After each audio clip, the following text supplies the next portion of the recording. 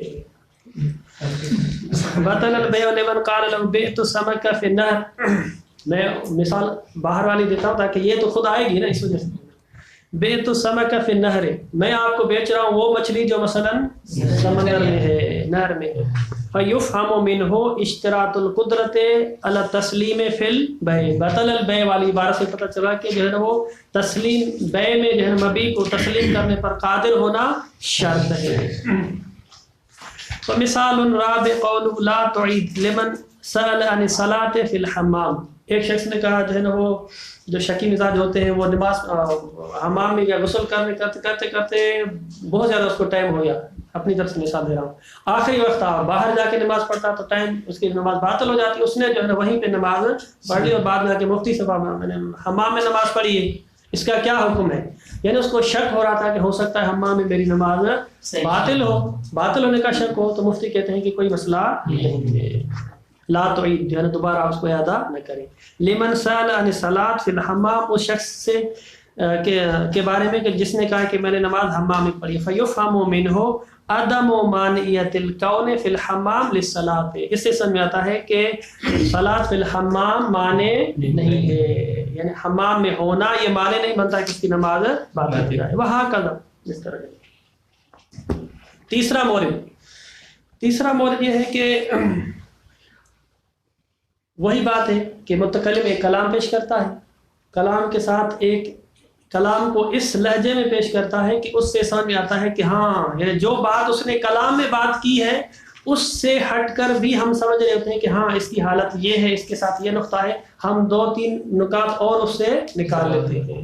مثال واضح دیکھیں، ما اذا اقترن کلام بشیء یفید، جو افادہ کر رہی ہے تعیین بعض متعلقات فعل، وہ جو چیز ہے افادہ کر رہی ہے کہ اس فعل کے جو بعض اور متعلقات بھی ہیں وہ بھی ثابت ہیں۔ کما اذا قال القائل وصلت الى النهر وشربت، میں جو ہے نا وہ دریا پہ پہنچا اور پانی پیا، ٹھیک ہے، تو فیفہم من هذه المقارنة ان المشروب هو الماء وانه من النهر، ٹھیک ہے، وصلت الى النهر وشربت، میں نہر پر پہنچا اور پیا، ٹھیک ہے، اب اس نے یہ نہیں کہا کہ میں نے نہر سے میں نے پانی پیا ہے، ہو سکتا ہے اس نے جوس پیا ہو، شربت بوتل اور کوئی پیو، اور ہو سکتا ہے جو ہے وہ بوتل سے جو ہے نا وہ منرل واٹر کی بوتل وہ نکال کے پیو، کہتے ہیں کلام بیان کر رہا ہے کہ وہ ایک تو پینے والی جو چیز ہے وہ پانی ہے، پیپسی وغیرہ نہیں ہے، اور دوسرا نہر سے ہے، تو یہ حالانکہ کلام میں بات نہیں تھی۔